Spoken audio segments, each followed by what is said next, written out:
Well I was discussing this topic tense, जिसमें हम बता रहे थे कि टेंस के 3 महत्वपूर्ण पिलर्स हैं। हेडिंग में दे दिए हम 3 important pillars of tense. Tense के 3 महत्वपूर्ण पिलर्स वो क्या है? तो पहला पिलर्स जैसा कि हम मेंशन किए थे, आइडेंटिफिकेशन, जिसका मतलब होता है पहचान, है ना। जैसे आप जब तक वाक्य को पहचानिएगा नहीं तब तक उसमें आप आगे वाक्य बनाने में सक्षम नहीं हो पाइएगा। तो सबसे पहले आपको आइडेंटिफाई करना है कि आखिर ये किस टेंस का ये वाक्य है ना। तो उसके लिए आपको ये सब चीज थोड़ा सा आपको दिमाग में आपको रखना पड़ेगा। जैसे प्रेजेंट इंडेफिनिट, इस घर का बात करें तो ता है, ती है, ते हैं होता है, इसमें ता था, ती थी, इसमें गागेगी, है ना। और देखिए इसमें रहा है, रही है ना। ये सब जो भी हम बता रहे हैं, जैसे रहा है, रही है, फिर इसमें आइए, इसमें रहा था, रही थी, इसमें ता रहेगा, ती रहेगी, इसमें चुकेगा, चुका है, चुकी है, चुके हैं, या विशेष परिस्थिति में या है, ई है ना। इस तरह का भी, जैसे कोई बोलेगा खा चुका है, तो कोई बोलेगा उसने खाया है, तो या है, एक ही चीज दोनों। जैसे मैं पढ़ा चुका हूं बोले या मैंने पढ़ाया है, तो या है या चुका है ना। तो इस तरह से आपको चुका है, चुकी है के अलावे या है, ई है भी इसमें रहता है। इसमें चुका था, चुकी थी, इसमें चुकेगा, चुकेगी, चुकेंगे, या चुका रहेगा, चुकी रहेगी, चुके रहेंगे, इस तरह से। इसमें ता रहा है, ती रही है, ते रहे हैं, इसमें ता रहा था, ती रही थी, ते रहे थे, इसमें ता रह रहेगा, ती रह रहेगी, ते रह रहेंगे। तो हर एक टेंस में अपना हर एक का क्या है, उसका पहचान है। जैसे इसमें बताया ता है, ती है, इसमें ता था, ती थी, इसमें गागेगी, इसमें रहा है, रही है। तो ये पहचान जब तक आपको हर एक, जैसे इसका 4 भेद, प्रेजेंट का 4, पास्ट का 4, फ्यूचर का 4, तो 4 4 8 4 12, ये 12 में आपको अलग अलग पहचान देखने को मिलेगा। अब देखिए नाम तो आपको पहले ही बता दी थी कि प्रेजेंट का 4 भेद, तो present indefinite, present continuous, present perfect और प्रेजेंट परफेक्ट कंटीन्यूअस। तो हम यहाँ पर जो जो बॉक्सेस आपको दिख रहे हैं 12 ठो, तो उसमें हम नाम से ना पुकार के हम ऐसे भी इसको कोड कोडिंग दे दिए हैं। प्रेजेंट इंडेफिनिट को हम, प्रेजेंट का चूंकि पहला घर है, पहला काइंड है, तो इसको हम प्रेजेंट 1 के नाम से दर्शा सकते हैं। प्रेजेंट का दूसरा वाला को प्रेजेंट 2 कहेंगे, प्रेजेंट का तीसरा जो काइंड है उसको प्रेजेंट 3 कहेंगे, प्रेजेंट का चौथा जो है उसको प्रेजेंट 4 कहेंगे। उसी प्रकार इस घर को पास्ट का पहला को पास्ट 1, पास्ट का दूसरा जो काइंड है past 2, past 3, past 4, future 1, future 2, future 3, future 4। ये कोडिंग दे दिए। जैसे ही हम बोलते हैं प्रेजेंट 2, तो प्रेजेंट 2 यानी प्रेजेंट कंटीन्यूअस का बात कर रहे हैं। बोलेंगे पास्ट 3, तो पास्ट 3 यानी यहाँ पर पास्ट परफेक्ट टेंस का। फ्यूचर मान लीजिए 1 बोले तो फ्यूचर 1 यानी यहाँ, यानी फ्यूचर इंडेफिनिट को। तो नाम आपको दिमाग में रखना है, लेकिन ऐसे कोडिंग दे दिए, प्रेजेंट 1, प्रेजेंट 2, प्रेजेंट 3, प्रेजेंट 4। तो ये 12 जो बॉक्सेस आपको दिख रहे हैं उसमें क्या आपको याद रखना पड़ेगा, हर एक का अलग अलग पहचान। इसमें ता है, ती है, ते है होता है, इसमें ता था, ती थी, ते थे, इसमें गागेगी। ये पहचान की मदद से आप एक वाक्य को लीजिएगा, तो उसी वाक्य को बिना क्रिया को बदले हर एक टेंस में घुमाने के लिए हम आज सिखाएंगे आपको, ठीक है।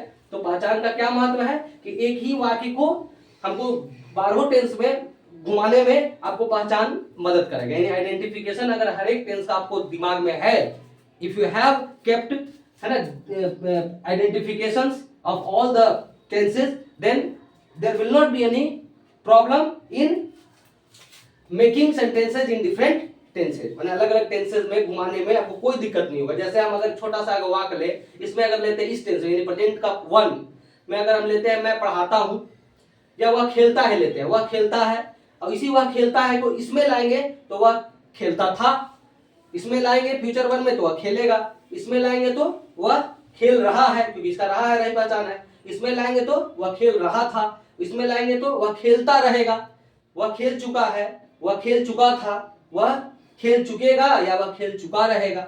इसमें वह खेलता रहा है या वह खेलता आ रहा है, सब सही है। वह खेलता आ रहा था, वह खेलता रह रहेगा।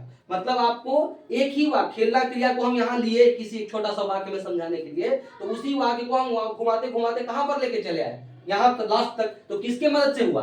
पहचान की मदद से। अगर पहचान आपको इसका नहीं मालूम है, मान इसका मालूम है, इसका नहीं मालूम है, तो ये वाला वाक्य यहाँ क्या अटकिएगा, यहाँ पर आके अटकिएगा। मतलब हर एक टेंस का अलग अलग क्या है, पहचान है। इसका महत्व क्या है, महसूस हुआ? हिंदी वाक्य को हर एक टेंस में अलग अलग टेंसेस में घुमाने में, फ्रेम करने में आपको मदद मिलेगा, बहुत मदद मिलेगा। अगर इसके बगैर आपको प्रॉब्लम ही प्रॉब्लम होगा। दूसरा चीज है हेल्पिंग वर्ब्स, यानी इसको और एक दूसरे नाम से जानते हैं, ऑक्सिलियरी वर्ब्स के नाम से भी जानते हैं। इसको हिंदी में सहायक क्रियाएं कहते हैं, जो सहायता करता है। मतलब हेल्पिंग वर्ब का काम है मेन वर्ब को क्या करना, हेल्प करना, बस इसीलिए इसका नेचर है इसका सहायता करने वाला, इसलिए इसका नाम पड़ा सहायक क्रियाएं, जो कि सेकंड पिलर। फर्स्ट पिलर के बारे में आपको डिस्कस कर दिए, उसका महत्व बताए कि अगर हिंदी वाक्य को घुमाने में आपको मदद मिलेगा बहुत। और दूसरा हेल्पिंग वर्ब, तो हर एक जिस तरह से पहचान आपको हर एक टेंस का मालूम होना चाहिए, उसी प्रकार हर एक टेंस का हेल्पिंग वर्ब भी आपको दिमाग में रखना पड़ेगा, तभी आपको जब ट्रांसलेट कीजिएगा वाक्य तो हेल्पिंग वर्ब ही आपका यूज में आएगा। जैसे इसका अगर देखा जाए हेल्पिंग वर्ब यानी ये सब बात कर रहे हैं, डू, डज, डिड, ये सब क्या है, एम, इज, आर, वाज, वर, ये सब क्या है, हेल्पिंग वर्ब। तो अगर हम बात अभी जैसे थोड़ा देर पहले बता रहे थे, इसमें ताहती है, इसमें ताता थी, इसमें गागेगी, पहचान बता रहे थे, ठीक उसी प्रकार अगर हम सेकंड पिलर का बात करें यानी हेल्पिंग वर्ब का बात करें, तो इस घर का हेल्पिंग वर्ब होता है डू और डल। क्या होता है, डू और डल। इस घर का हेल्पिंग वर्ब क्या होता है, डिड। इस घर का हेल्पिंग वर्ब क्या होता है, शैल और विल। इसी तरह करते करते हम सबका बता देते हैं। शैल विल यहां तक है, इसका हेल्पिंग वर्ब होता है एम इज आर, इसका हेल्पिंग वर्ब होता है वाज वर, इसका हेल्पिंग वर्ब होता है शैल बी विल बी, इसमें हेल्पिंग वर्ब के नाम पर होता है हैव और हैज, इसमें हैड, इसमें शैल हैव विल हैव, इसमें हैव बीन हैज बीन, इसमें हैड बीन और इसमें shall have been will have been. ये सेकंड पिलर का आपको बता दिए कि आपको हर एक टेंस का हेल्पिंग वर्ब भी दिमाग में रखना पड़ेगा, ठीक है। और तीसरा जो थर्ड पिलर है वो वर्ब का फॉर्म्स, माने क्रिया के रूप, यानी जो हम लोग पढ़ते हैं ना V1, V2, V4, V3, V4 और V5, है ना।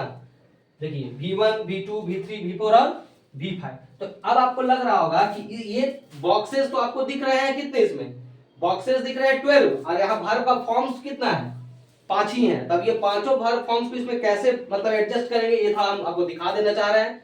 देखिए इसको आप ऐसे समझ लीजिए, देखिए वर्ब का आपको पहचान तो 12 टेंस में था तो हर एक में भर दिए, हेल्पिंग वर्ब भी 12 टेंस में अलग अलग था, सबका अपना अपना वो भर दिए, लेकिन इसमें तो 12 ठोक नहीं, इसमें तो वर्ब का फॉर्म तो 12 नहीं होता है, 5 ही होता है। ये कैसे एडजस्ट होगा, इसको थोड़ा आप देख लीजिए, क्योंकि आपको ये बहुत अहम, ये भी थर्ड पिलर जो है बहुत अहम है।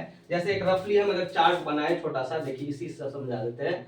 ये 3 पार्ट में किए, यानी प्रेजेंट, पास्ट, फ्यूचर, और फिर इसको 4 भाग में नीचे कर दिए, ठीक है। देखिए ये प्रेजेंट का घर हुआ, ये पास्ट का घर हुआ और ये फ्यूचर का घर हुआ, ठीक है। तो प्रेजेंट का देखिए ये कौन सा घर है, चौथा घर, ये पास्ट का कौन सा घर, चौथा, और ये फ्यूचर का चौथा। तो आप इसमें से V4 उठा के इसमें डाल दीजिए कि वर्ब का चौथा रूप ही इसमें लगेगा, V4 V4 V4, clear. Present का चौथा घर में, पास्ट का चौथा में और फ्यूचर का चौथा में आपको V4 ही लगाना है, V4 रख दिए, ठीक है। चाहे अफर्मेटिव सेंटेंस बनाइए, चाहे नेगेटिव, चाहे इंट्रोगेटिव, आपको V4 ही लगाना है। अब आइए ये प्रेजेंट का थर्ड घर, पास्ट का थर्ड, फ्यूचर का थर्ड, तो इसमें थर्ड वाला रूप आप डाल दीजिए, एकदम दिमाग में आप आसानी से रख सकते हैं, V3 V3 V3, ठीक है।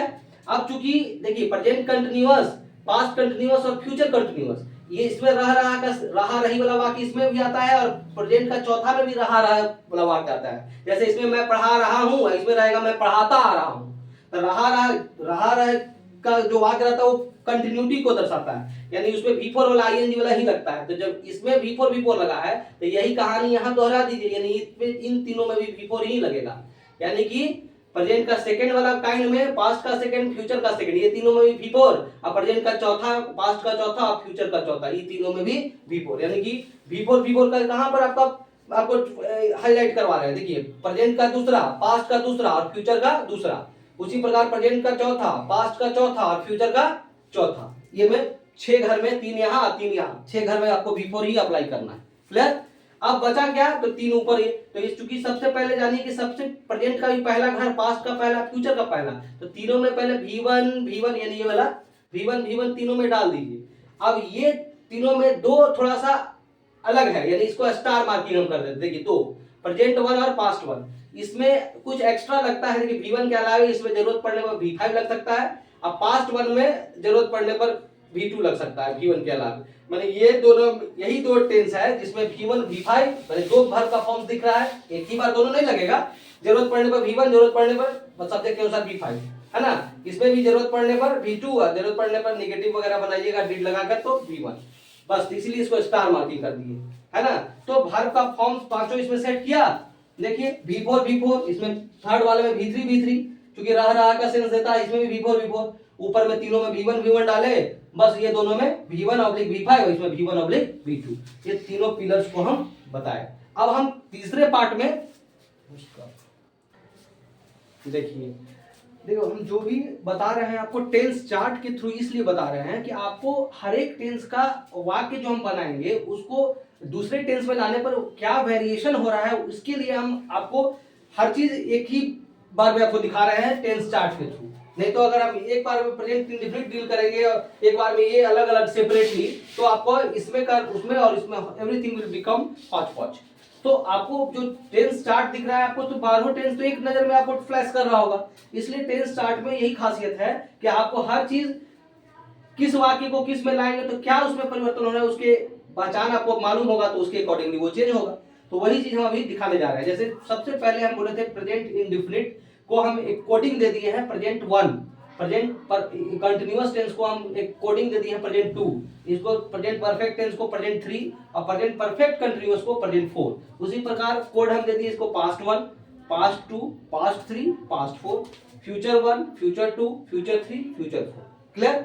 अब देखिए ता है, ती है, ते है, इसमें ता था, ती थी, ते थे या था, ई थी, चाहे आ ई ए, जैसे वाक्य पर निर्भर करता है। जैसे वह खेलता था तो देखिए ता था से अंत हुआ, इसमें वह आया था, या था से अंत हुआ।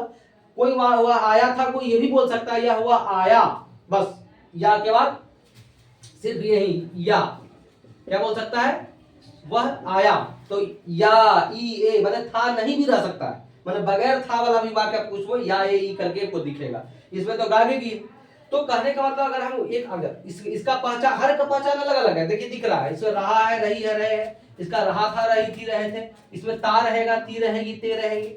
इसमें चुका है, चुकी है, चुके हैं, है ना। कुछ देखिए चुका है, चुकी है, चुके हैं के अलावे और देखिए या है, ई है, ए है या आ है। जैसे आ है कहां पर दिखेगा, जैसे चुका है तो मिल जाएगा, वह पढ़ चुका है तो चुका है दिख गया, वह आया है या है भी आ गया। ये आ है कहां दिखेगा, जैसे हम बोले मैंने पढ़ा है, मैंने पढ़ा है, तो पढ़ा है में ढा है जो आ रहा है उसमें साउंड क्या दिख आ रहा है, आ है ना। जैसे मैंने उसे पीटा है, मैंने उसे पीटा है, तब पीटा है बोलने में गौर फरमाइए, मैंने उसे पीटा है, देखिए आप मैं पीटा है, तो पीटा है में टा है तो आपको दिख रहा है टा है, लेकिन पूरे इसमें टा है तो कहीं नहीं दिखा।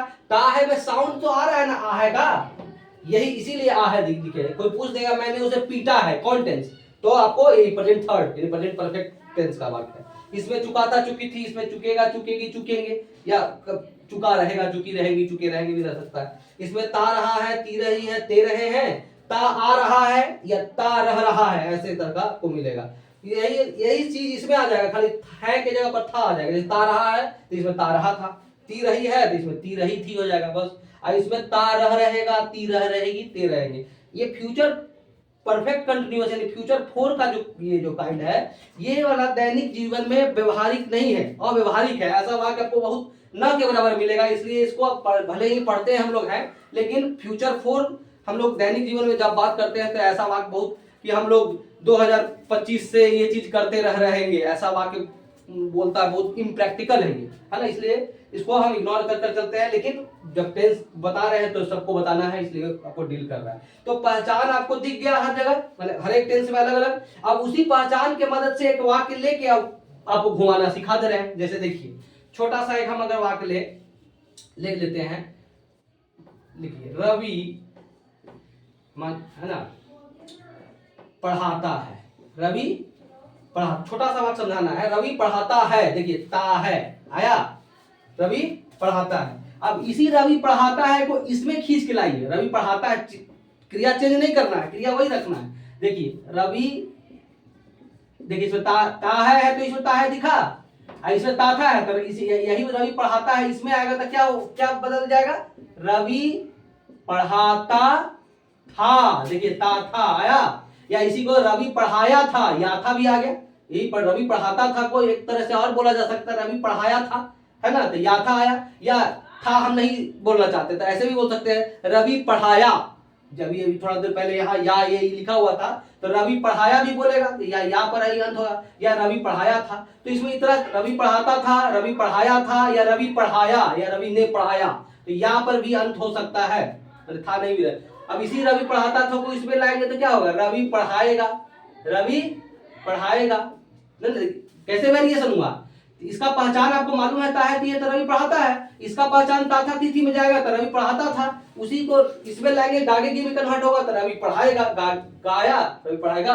अब यही रवि पढ़ाएगा इसमें लाइए तो रवि पढ़ा रहा है, तो क्या हो जाएगा, रवि पढ़ा रहा है।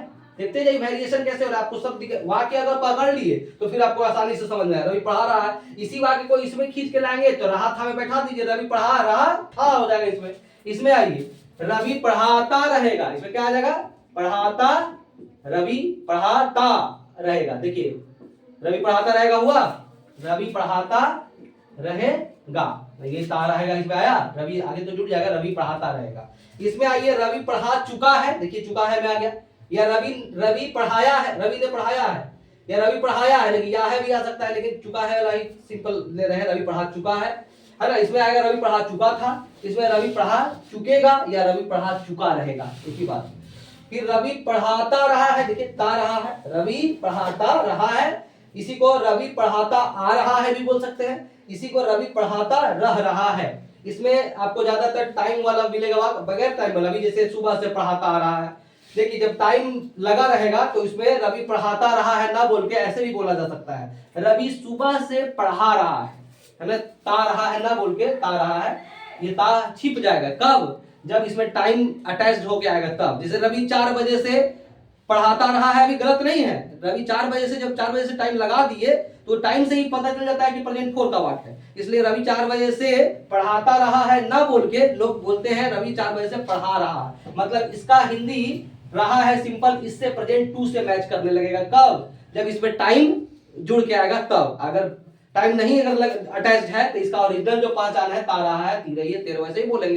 लेकिन टाइम 4 बजे से, सुबह से, इस तरह से 1990 से मैं पढ़ा रहा हूँ या मैं पढ़ाता आ रहा हूँ, एक ही बात है। मतलब टाइम लगाने पर भी आप ऐसे हिंदी बोल सकते हैं, लेकिन टाइम लगा देने पर आपका हिंदी ये ताते ती जो को लोप कर देते हैं और सिंपल रहा है रही है, ऐसा हिंदी बोलने में कोई गलती नहीं है और सहूलियत होगा आपको, ठीक है। मतलब जैसे हम बोले मैं सुबह से पढ़ाता रहा हूँ, ये भी सही, या मैं सुबह से पढ़ा रहा हूं, मैं ताहर लोप कर दिए, इसके जैसा हिंदी इसका मैच करेगा, प्रेजेंट 2 के जैसा, जब टाइम के साथ आएगा वाक्य तब। यही कहानी पास्ट 4 में और पास्ट 2 में है, जब टाइम के साथ इसमें वाक्य देखने को मिलेगा तो इसका हिंदी ता रहा था में ता लोप हो जाएगा, बोले रहा था रही थी सिंपल। इसमें जैसे वह 4 बजे से खेलता रहा था, इसका अपना जो ता रहा था कर टाइम भी लगाए हुए हैं, चूंकि टाइम लगा दिए हैं तो इसका तार हम हटा भी सकते हैं। वह 4 बजे से खेलता रहा था ना बोल के वह 4 बजे से तार हटा दीजिए, वह 4 बजे से खेल रहा था, यानी रहा था इसके जैसा मैच कर गया। टाइम के साथ आएगा तब, अगर टाइम नहीं इसमें अटैच्ड है, सिंपल है वह खेलता रहा था, टाइम नहीं है 4 बजे से कि 2 घंटा से, तो इसमें आपको तार बोलना पड़ेगा। बगैर टाइम रहेगा तो इसका जो अपना ओरिजिनल पहचान है, क्या इसका जो अपना ओरिजिनल पहचान है, टाइम अगर नहीं है जुड़ा हुआ वाक्य में तो इसका जो अपना ओरिजिनल पहचान है वही आपको उसी फॉर्मेट में बोलना है। टाइम अटैच्ड हो गया उसमें वाक्य में तो इसका हिंदी में ताते ती को आप लोप करके इसके जैसा हिंदी बोल सकते हैं। यानी कि प्रेजेंट 4 का रिलेशन किससे है, प्रेजेंट 2 से। पास्ट 4 का रिलेशन किससे हुआ, पास्ट 2 से। और उसी प्रकार फ्यूचर 4 का रिलेशन किससे होगा, जब टाइम के साथ वाक्य आएगा तो फ्यूचर 2 से। ठीक है, तो यहाँ पर हम आ चुके थे, रवि क्या था, पढ़ाता, रवि पढ़ाता रहा है, इसमें रवि पढ़ाता रहा था, इसमें रवि पढ़ाता रह रहेगा। ठीक है, तो इस तरह से आप हिंदी, एक हिंदी को लिए रवि पढ़ाता है, उसको खींच के कहां तक ले आए, फ्यूचर 4 तक। किसके मदद से, पहचान के मदद से। तो हिंदी, एक हिंदी को घुमाना आप सीख गए। उसी तरह दूसरा एक और घुमा देते हैं। जैसे अगर कोई बोले मैं खेलता हूं, मैं खेलता हूं, मैं खेलता था, मैं खेलूंगा, मैं खेल रहा हूं, मैं खेल रहा था, मैं खेलता रहूंगा, है ना, मैं खेल चुका हूं, मैं खेल चुका था, मैं खेल चुकूंगा, मैं खेलता रहा हूं। देखिए टाइम नहीं लगा है तो खेलता रहा हूं बोल रहे हैं, टाइम लगा देंगे कि 4 बजे से या 2 घंटे से, तो मैं 2 घंटे से खेलता रहा है, खेलता रहा हूं ना बोल के मैं 2 घंटे से खेल रहा हूं, ता हटा दी, टाइम लग गया। तो मैं खेलता रहा था, मैं खेलता रह रहूंगा, इस तरह से को। ठीक, देखिए इसके पहले हम हर एक टेंस में हिंदी वाक्य को घुमाना सिखाए, है ना। और अब जो हम बताने जा फिर टेंस चार्ट के थ्रू, क्योंकि इससे ज्यादा बेहतर आपका कोई तरीका नहीं हो सकता है जिस तरह से हम टेंस चार्ट में हर एक वाक्य को आपको दिखा रहे हैं कि कैसे कैसे वो चेंज कर रहा था। हिंदी वाक्य को टोटल 12 टेंसेस में हम आपको दिखा दिए कि कैसे वो एक से अलग अलग दूसरे दूसरे टेंस में घूम रहा है कैसे। उसी प्रकार सिमिलरली अंग्रेजी वाक्य को हम एक ही वाक्य यहाँ ले गए और उसी वाक्य को कहाँ तक लाएंगे, फ्यूचर फोर तक। ठीक है, तो देखिए स्ट्रक्चर भी हम लिख दिए हैं, सब्जेक्ट प्लस V1/V5। OW का मतलब अदर वर्ड्स, ये OW रह भी सकता है अदर वर्ड्स, या हम इतना तो छोटा सा भी वाक्य बना सकते हैं, लेकिन एक वाक्य में लिख दिए हैं आई टीच इंग्लिश। तो इतना तो बेसिक चीज पता है कि थर्ड पर्सन के सिंगुलर नंबर में V5 लगता है और आई वी यू दे के साथ V1 लगता है। तो आई के अनुसार यहाँ टीच V1 दिख रहा है, या V5 लिखने का मतलब ऑब्लिक देकर दोनों एक ही साथ नहीं एक वाक्य में लगेगा। तो ही वाले वाक्य में देखिए टीचेस V5 दिख रहा है, टीच का ही V5 क्या है, टीचेस। तो आई टीच इंग्लिश, ही रहेगा तो ही टीचेस इंग्लिश। अब इसी वाक्य को अगर हम पास्ट वन में लाएंगे तो पास्ट वन में लाएंगे तो प्रेजेंट वन वाला प्रेजेंट का ना स्ट्रक्चर फॉलो होगा पास्ट वन में। पास्ट वन का अपना अलग स्ट्रक्चर है, सब्जेक्ट के बाद V2 लगाना है, इसमें सब्जेक्ट के बाद V1 और V5 था में से कोई एक, लेकिन इसमें अफर्मेटिव वाक्य बना रहे। अभी जितना भी वाक्य हम लिखे सब अफर्मेटिव सेंटेंस, जिसको हिंदी में सकारात्मक वाक्य कहते हैं। कैसा वाक्य कहते हैं, सकारात्मक। ठीक है, तो इसलिए क्योंकि निगेटिव इंट्रोगेटिव अभी करेंगे तो सब ये हो जाएगा, समझना मुश्किल होगा, इसलिए हम अभी सीधा सकारात्मक वाक्य को ही बता रहे हैं हर एक टेंस में, क्योंकि आपको सिखाना है शुरुआती दौर में।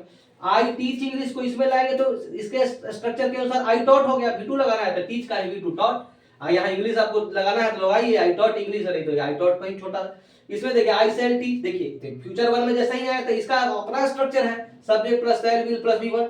देखिए पूरे 12 जो टेंस जो आपको दिख रहा है इसमें दो टेंस यही प्रेजेंट वन और पास्ट वन, ये दोनों स्टार मार्किंग में, ये दोनों खास ये इसलिए खास कि आप गौर फरमाइए कि सब में आपको अंग्रेजी वाक्य बनाने में हेल्पिंग वर्ब और मेन वर्ब दोनों का यूज किया गया है, लेकिन ये दोनों टेंस में अफर्मेटिव सेंटेंस बनाने में ये प्रेजेंट वन में और पास्ट वन में हेल्पिंग वर्ब आपको दिख नहीं रहा होगा। देखिए इसका अपना हेल्पिंग वर्ब होता है डू और डज, प्रेजेंट वन में क्या होता है डू और डज, और पास्ट वन में होता है हेल्पिंग वर्ब क्या डिड। तो आप कहिएगा कि वाक्य बनाते समय तो डू डज का इसमें जिक्र हुआ ही नहीं, तो सही में नहीं हुआ, क्योंकि अफर्मेटिव सेंटेंस बनाते वक्त प्रेजेंट इंडेफिनिट में आपको डू डज का जरूरत नहीं पड़ता है। तो डू डज का जरूरत पड़ेगा कब, जब इसी वाक्य का निगेटिव करिएगा या इंट्रोगेटिव बनाइएगा तब। जैसे आई टीच इंग्लिश को निगेटिव करेंगे तो हो जाएगा I do not teach English, ही वाला के साथ होगा तो ही डज नॉट जब लगेगा तो फिर टीचर्स नहीं होगा, V1 हो जाएगा, he does not teach English. तो मतलब लेकिन अभी अफर्मेटिव सेंटेंस बनाते समय डू डज का जिक्र नहीं हुआ। आपको अगर जिस तरह से पहचान सबको याद करना है सब टेंस का, उसी तरह आपको हर एक टेंस का हेल्पिंग वर्ब भी दिमाग में होना चाहिए। जैसे इसका डू डज होता है, इसका डिड होता है ना, इसका सेल विल होता है, सेल विल आपको दिख रहा है इसमें स्ट्रक्चर में ही दिख रहा है, इसका एम इज आर देखिए स्ट्रक्चर में ही दिख रहा है। सिर्फ ये दोनों टेंस में अफर्मेटिव वाक्य में डू डज का जिक्र नहीं होता है और ना इसमें डिड का। नेगेटिव वगैरह बनाइएगा तब डिड का जिक्र हो। जैसे आई टॉट इंग्लिश को हम नेगेटिव करेंगे तो आई डिड नॉट, अब टॉट टीच बन जाएगा। लेकिन हाँ तो यहाँ पर हम I teach English, I taught English, I shall teach, है ना। अब यहाँ देखिए इसका स्ट्रक्चर subject plus am is are plus V4, तो I am teaching, I was teaching, क्योंकि इसका हेल्पिंग वर्ब तो सामने दिख रहा है, पास्ट टू में हेल्पिंग वर्ब बाद में रहा है तो आई वाज टीचिंग। इसका हेल्पिंग वर्ब दिख रहा है shall be will be, I shall be teaching. इसका हेल्पिंग वर्ब दिख रहा है, देखिए हेल्पिंग वर्ब आपका हैव और हैड। और ये V3 जो थर्ड पिलर जो था, देखिए पहला आइडेंटिफिकेशन फर्स्ट पिलर था, पहचान बोले थे सबसे पहला अहम चीज। उसके बाद बोले थे कि हेल्पिंग वर्ब या ऑक्सिलरी वर्ब दिमाग में रखना पड़ेगा, देखिए जरूरत पड़ रहा है हेल्पिंग वर्ब। और थर्ड जो पिलर था वो वर्ब का फॉर्म्स, जो कि देखिए V4। तो हेल्पिंग वर्ब और मेन वर्ब दोनों के समावेश से आपका वाक्य का निर्माण हो रहा है। इसमें देखिए आई वाज टीचिंग, इसमें आई शैल बी टीचिंग, हाँ इसमें हम थे आई हैव टॉट। देखिए तो आई सब्जेक्ट हुआ, हेल्पिंग वर्ब के तौर पर हैव आया, और V3 वर्ब का 5 रूप में तीसरा रूप लगाना है तो टॉट लगा। इसमें इसका हेल्पिंग वर्ब हैड और V3 आई हैड टॉट हो गया। इसमें आई शैल हैव टॉट। इसमें देखिए इसमें हेल्पिंग वर्ब के तौर पर हैव बीन और हैज बीन, अब V4 तो लगाना ही है, बोले थे ना प्रेजेंट फॉर में V4, पास्ट फॉर में V4 और फ्यूचर फॉर में V4। देखिए तीनों में V4 लग रहा, और चूंकि रह रहा वाला वाक्य इसमें भी रहता है तो इसमें भी V4, इसमें भी V4, मतलब पूरे टेंस में 6 घर में V4 लगेगा। Present two, past two, future two V4 लगेगा, प्रेजेंट 4, पास्ट 4, फ्यूचर 4 V4 लगेगा, है ना। अब V3 कहाँ लगेगा, तो प्रेजेंट 3 तीसरा वाला में, पास्ट 3 और फ्यूचर 3, है ना। तो I have been teaching English, I had been teaching English, और ये I shall have been teaching English. ठीक है, तो इस तरह से आपको अंग्रेजी भी घुमाना आपको सिखा दिए कि एक वाक्य को कैसे आप उसी तरह हम मान लीजिए Ravi plays, Ravi plays, Ravi played, Ravi will play, Ravi is playing, Ravi was playing, Ravi will be playing, Ravi has played, Ravi had played, Ravi will have played, Ravi has been playing, Ravi had been playing, Ravi shall have, sorry Ravi will have been playing. हो गया, that's it. इस तरह देखिए अभी तक अभी जो भी हम बता रहे हैं टेंस का जो वाक्य ले रहे थे वो सब अफर्मेटिव सेंटेंस ले रहे थे, क्योंकि हमको हर एक टेंस में दिखाना था। अभी जो हम एक वाक्य को अफर्मेटिव सेंटेंस के अलावा और हम देखिए, जैसे उसको अफर्मेटिव सेंटेंस तो आपको दिखाई ही सब टेंस में, लेकिन सिर्फ उसी से काम तो नहीं होगा, आपको एक ही वाक्य को निगेटिव करने आना चाहिए। उसी को यस नो क्वेश्चन, यानी जिसमें हेल्पिंग वर्ब उठा के आगे लाते हैं ना, तो जो क्वेश्चन बनता है उसको यस नो क्वेश्चन भी कहा जाता है। जैसे कोई भी हेल्पिंग वर्ब उठा के आप आगे लाइएगा तो वो यस नो क्वेश्चन में आता है। और एक होता है WH क्वेश्चन, जिसमें व्हाट, व्हेन, व्हाई, वेयर, ये सबसे बनता है। तो एक वाक्य हम लिए हैं यहाँ, देखिए समझाने के लिए छोटा सा वाक्य, ही विल टीच, हिंदी में बता देंगे, वह पढ़ाएगा। उसी को निगेटिव किए तो देखिए नॉट सिर्फ लगाना, ही विल नॉट टीच, तो वह नहीं पढ़ाएगा। ही विल नॉट को शॉर्ट में हम लोग वोंट भी लिख सकते हैं ऐसे, ही वोंट टीच। और देखिए थर्ड वाला ये जो अफर्मेटिव, ये निगेटिव हुआ, ये yes no question. Yes no question में जिस टेंस का है उसका हेल्पिंग वर्ब उठा के आगे लाया जाता है। तो इस चूंकि ये फ्यूचर वन का है, इस घर का, तो इसमें हेल्पिंग वर्ब के तौर पर हम क्या पढ़ाए थे, शैल और विल। तो शैल विल में यहाँ हेल्पिंग वर्ब दिख रहा है वाक्य में विल, तो विल को आगे कर दिया गया। तो विल ही टीच का हिंदी क्या वाला निकलेगा, क्या वह पढ़ाएगा। जिस वाक्य में ऐसा क्वेश्चन बनेगा जिसमें क्या शुरू में ही आएगा, विल ही टीच, हो गया।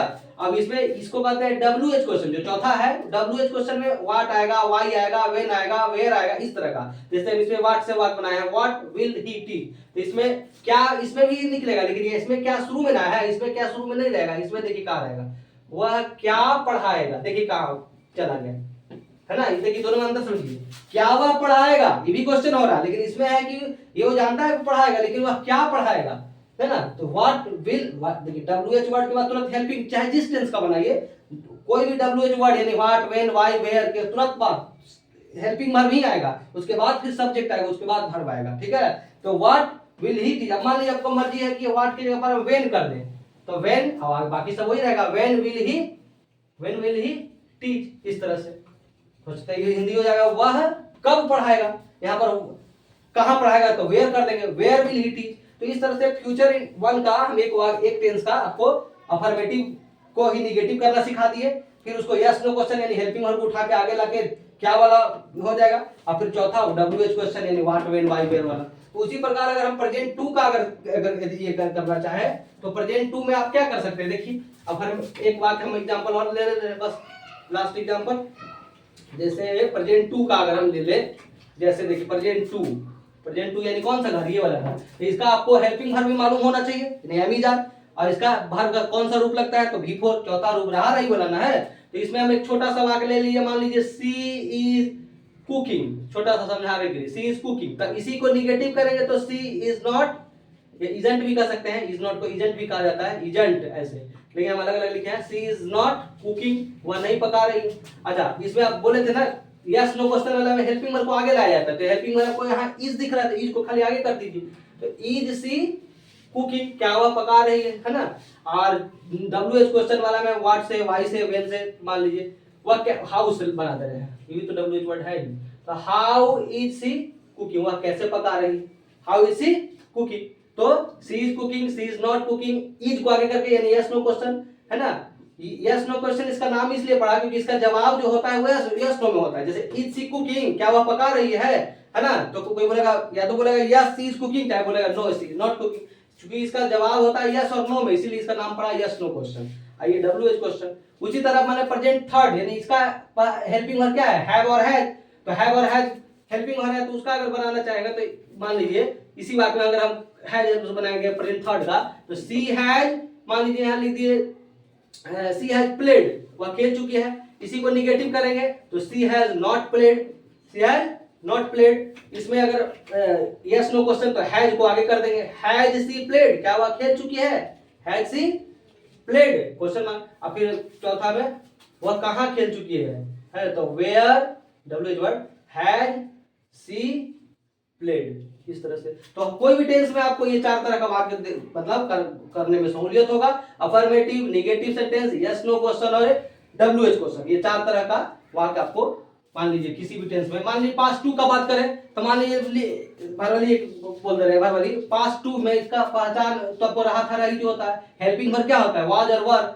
अब हर का कौन सा रूप लगता है, चौथा रूप। तो हम मान लीजिए एक वाक्य बोल रहे हैं रवि वाज, मान लीजिए लिख लिए रवि वाज, ले लिया मान लीजिए फाइटिंग, रवि वाज फाइटिंग, तो फिर उसको निगेटिव की तो अफर्मेटिव वाक्य हुआ, affirmative Ravi was fighting, negative उसी को करेंगे तो Ravi was not fighting. Yes no question, तो वाज को आगे कर दीजिए, वाज रवि फाइटिंग, क्या रवि लड़ रहा था, तो और चौथा रवि क्यों लड़ रहा था, वाई से बना दीजिए, वाई वाज रवि फाइटिंग। यही चार तरह, कोई भी वाक्य लीजिए चार तरह से घुमाना सीखिए इस तरह से। That's all, thank you.